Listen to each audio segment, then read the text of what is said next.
Retrouvez la force de l'engagement.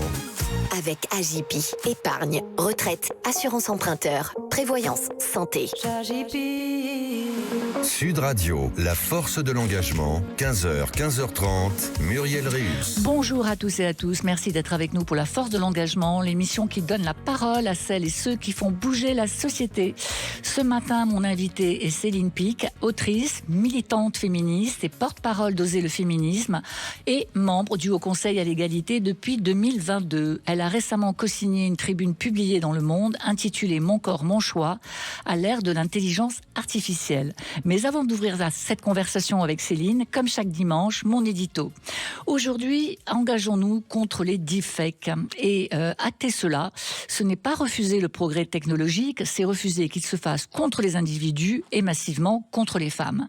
Les deepfakes ne sont pas un phénomène homogène, ils peuvent prendre plusieurs formes.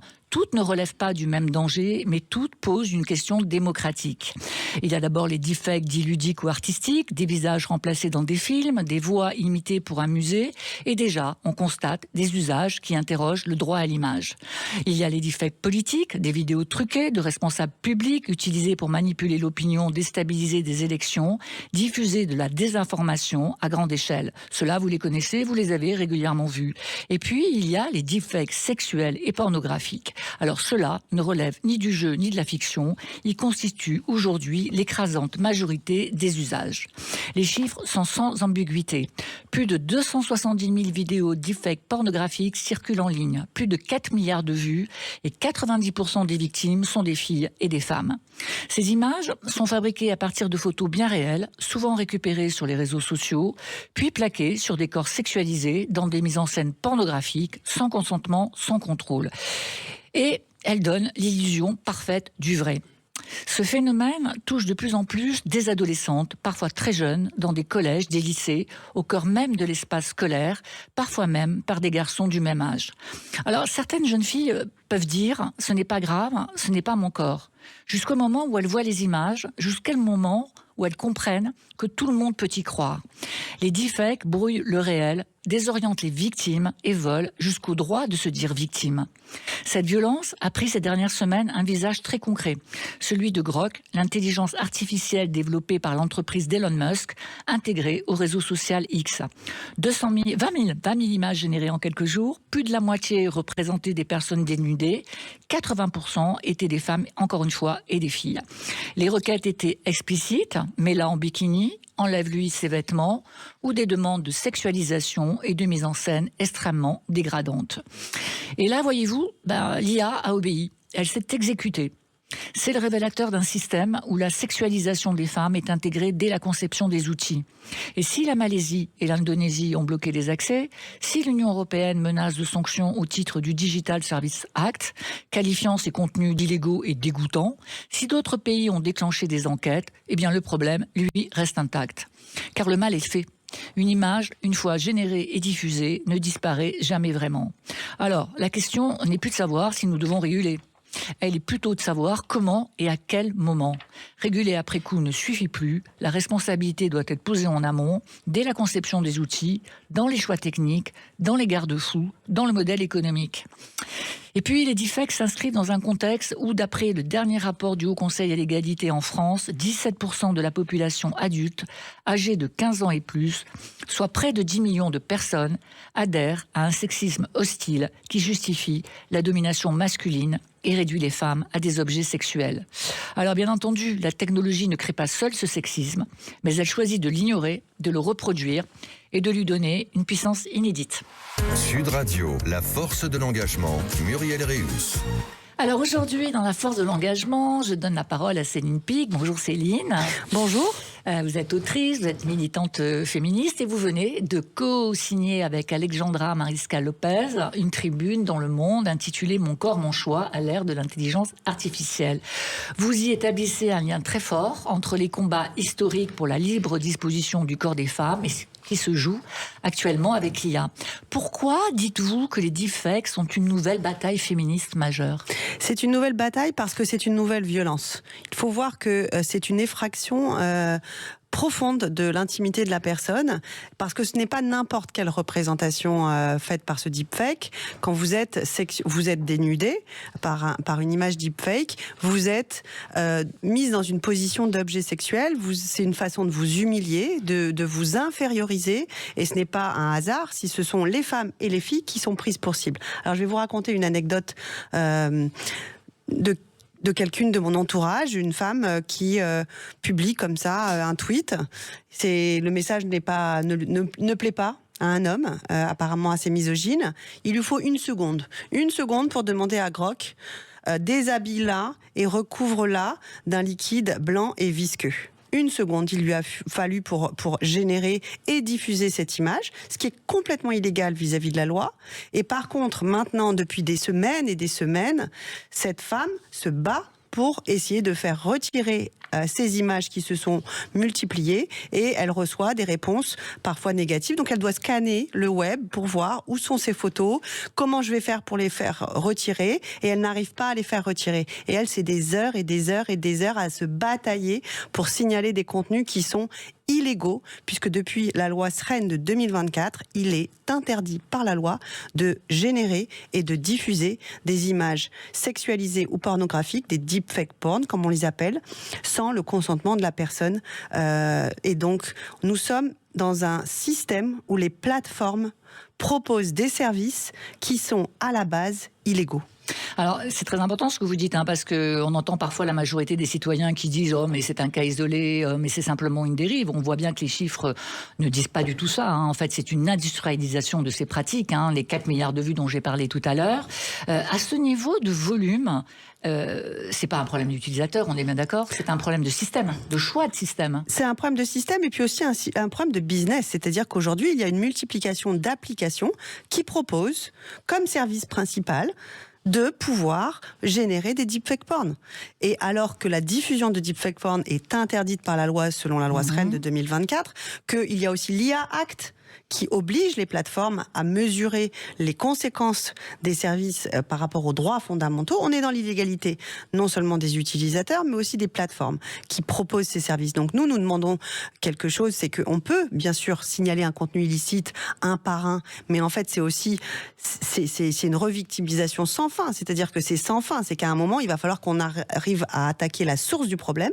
Et la source du problème, ce sont ces plateformes qui proposent et qui font de l'argent, sur quelque chose qui est absolument interdit par la loi. Et donc, c'est elles qui doivent être sanctionnées, responsabilisées, qu'on leur dise arrêtez de fournir ce service de production de deepfake porn, alors que vous savez très bien que la diffusion de ces images pornographiques générées par l'IA sont absolument hors du cadre du droit. Mais alors comment on fait Parce que comment fait-on Parce que évidemment, on entend systématiquement il faut réguler, il faut trouver des solutions, et on ne les trouve pas, ces solutions. Pourquoi est-ce qu'on ne les trouve pas?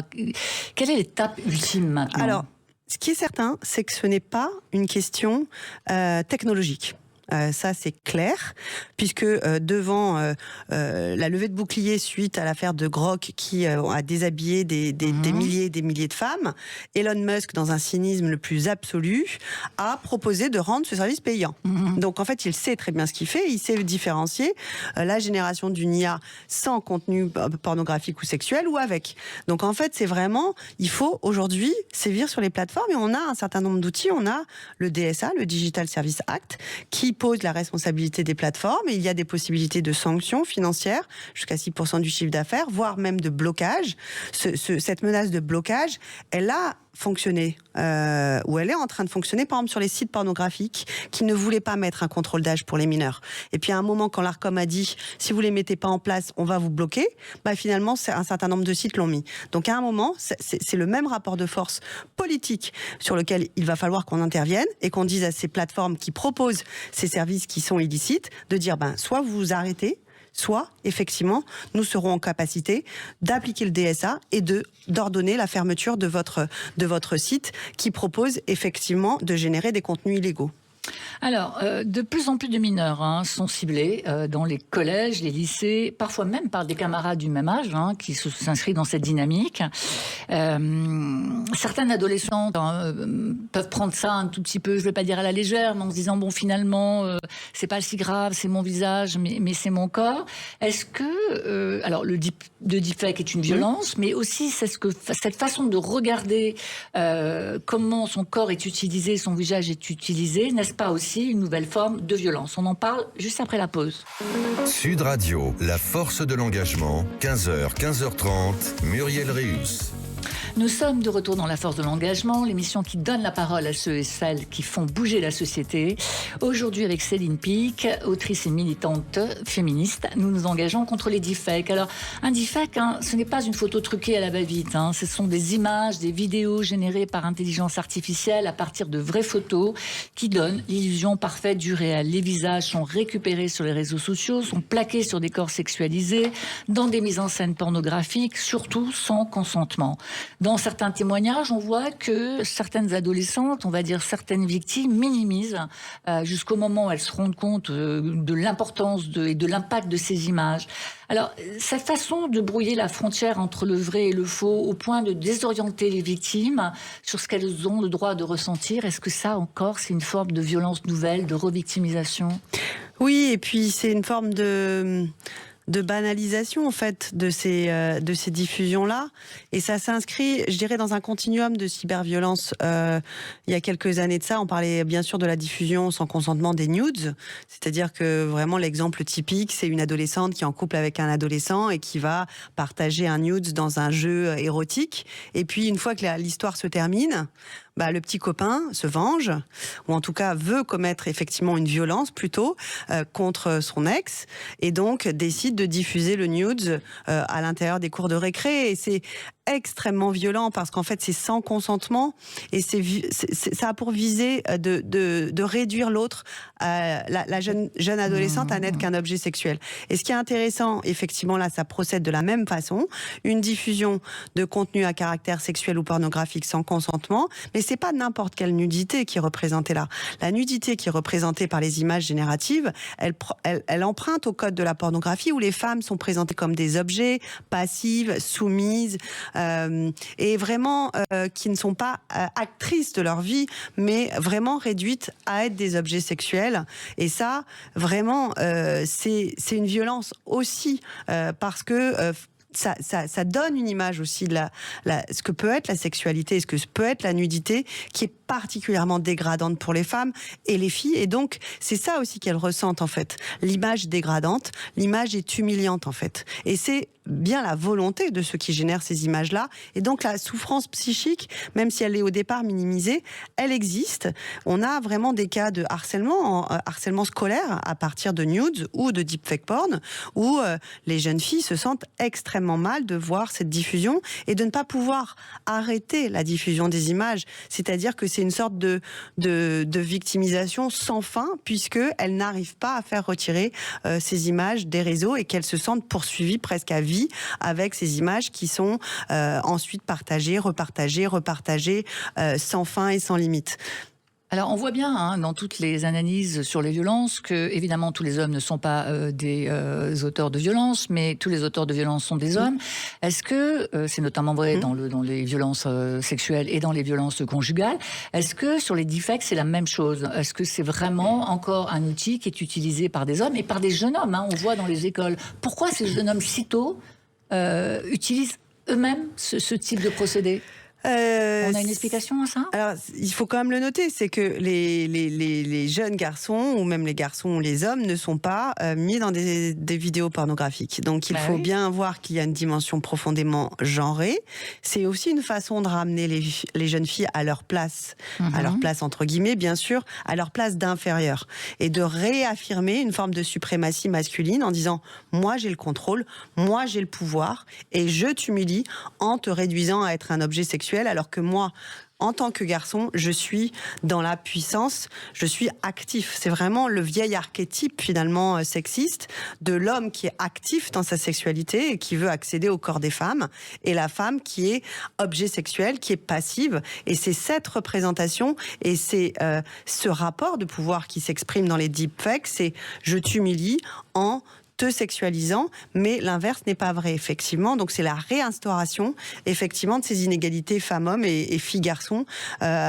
Et c'est la raison pour laquelle, en fait, ce sont les filles et les femmes qu'on dénude, qui empruntent beaucoup à l'imaginaire pornographique que les jeunes consomment massivement. Hein. Et donc, je dirais, ça les conforme finalement à une image de la sexualité qui est profondément misogyne en fait. Et donc, ce sont des adolescents et des adolescentes qui ont leur premier émoi amoureux, sentimentaux, qui sont dans un moment où ils découvrent la sexualité. Ça devrait être quelque chose de joyeux, ça devrait être quelque chose de l'ordre de la découverte, du plaisir, du désir. Et là arrive la violence de suite, où on vous ramène à être un objet sexuel. Et donc, on est là dans le registre de la violence et non pas de la sexualité. Alors, vous êtes aussi co-rapportrice du rapport sur le sexisme et les masculinistes, qui vient d'être rendu par le Haut Conseil à l'égalité. On y parle beaucoup de sexisme bienveillant et de sexisme hostile. Les deepfakes, on les met où ? Là ou dans le masculinisme, purement ? Je pense que c'est une forme de violence, donc je pense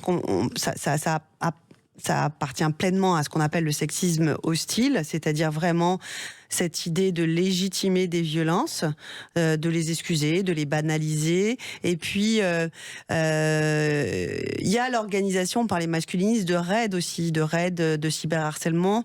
Et les deepfakes font partie de la panoplie aussi. Il y a eu récemment, justement, sur X, une femme qui témoignait de violences dans l'industrie pornographique, par exemple, et qui a été ciblée, et qui a été ciblée la cible de deepfake porn massif par toute une communauté masculiniste, et ça c'est extrêmement violent également. Donc les deux j'ai envie de dire, mais ce qui est certain, c'est qu'au cœur de tout ça, il y a effectivement la nécessité aujourd'hui de réguler le numérique et de comprendre que c'est une menace pour les femmes et les filles, et ça entrave leur capacité à pouvoir évoluer dans ces espaces numériques en sécurité, tout simplement. C'est-à-dire qu'aujourd'hui, effectivement, ça occasionne le retrait d'un certain nombre de femmes et de filles des réseaux sociaux parce que elles ont peur de ce harcèlement sexiste, de cette possibilité de deepfake porn. Et donc, oui, il faut construire aujourd'hui un espace numérique avec un rappel qui est très simple, qui est la loi.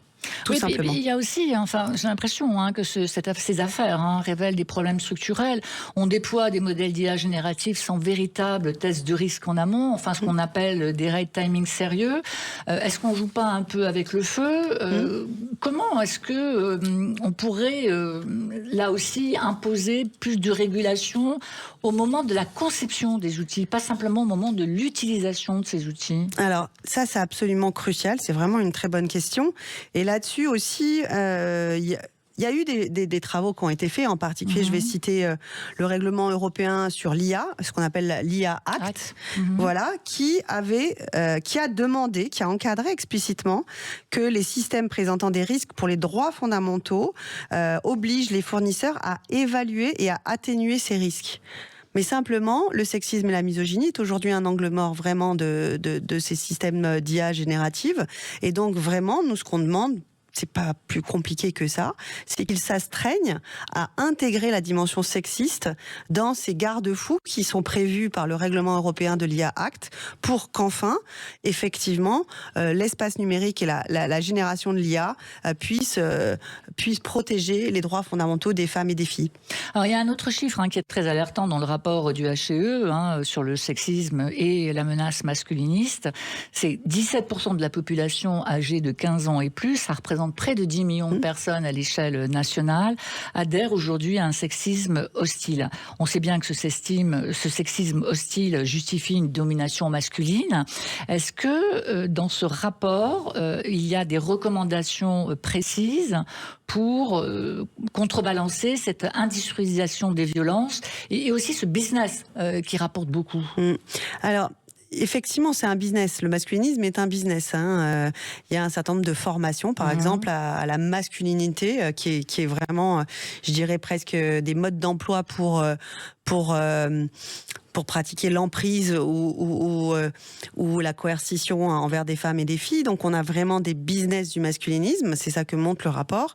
Et oui, je vais me répéter, mais il y a deux aspects en fait. Il y a un aspect d'éducation qui est essentiel. EVARS, donc l'éducation à la vie sexuelle et affective. On rappelle encore une fois qu'il y a une loi qui existe depuis 2001 qui demande 3 séances par an. Les recommandations du HE, elles sont claires. C'est qu'il faut que ces 3 heures soient effectivement prévues dans le programme, au même titre que des heures de maths ou des heures de français, de façon obligatoire. Et que ça soit pas uniquement sur la base de la bonne volonté de professeurs ou d'associations, vraiment que ça soit inclus dans le nombre d'heures financées par l'éducation nationale pour qu'elles aient lieu à tous les niveaux. De la prévention aussi, sur la radicalisation misogyne en ligne. Et puis, comme je le disais tout à l'heure, vraiment un vrai chantier sur la régulation du numérique qui est vraiment un aspect essentiel pour faire baisser le discours de haine. Et en fait, on a l'impression que voilà, l'espace numérique serait un espace de la liberté d'expression. Oui, c'est un espace formidable de la liberté d'expression. Il se passe plein de choses, mais la liberté d'expression a des limites. Et le discours de haine sexiste, le discours d'apologie de la violence contre les femmes, eh ben ça dépasse les limites de la liberté d'expression, et donc il faut rétablir ce cadre de respect, tout simplement, des limites à la liberté d'expression. On ne peut pas tout dire. Il y a un certain nombre de choses comme l'apologie du viol, par exemple, par certains influenceurs masculinistes qui relèvent de l'illégalité, et donc il faut éduquer les enfants, les adolescents pour dire non. Effectivement, c'est un discours de haine, et leur faire comprendre qu'il y a des enjeux extrêmement importants pour promouvoir l'égalité femmes-hommes. Donc prévention, formation d'un côté, et puis de l'autre côté, rappeler aux plateformes la loi, parce que en fait, non, Elon Musk ne va pas régir le monde, ça suffit. Voilà, ne peut pas imposer sa propre loi. Nous avons aujourd'hui un cadre français et européen qui doit être respecté. Eh bien, merci beaucoup Céline Pic pour cet éclairage très intéressant. Les deepfakes s'inscrivent dans un continuum des violences, il ne faut absolument pas l'oublier. Cela nous rappelle à quel point le combat pour l'égalité est loin, très loin d'être terminé. La force de l'engagement, c'est chaque dimanche à 15h sur Sud Radio et en podcast sur sudradio.fr. Je vous souhaite une excellente fin de week-end. Je vous dis à dimanche prochain, même heure, même énergie, pour une nouvelle rencontre avec celles et ceux qui font bouger la société. Et tout de suite, John avec le meilleur de Sud Radio. C'était la force de l'engagement. Avec AJP, épargne, retraite, assurance emprunteur, prévoyance, santé.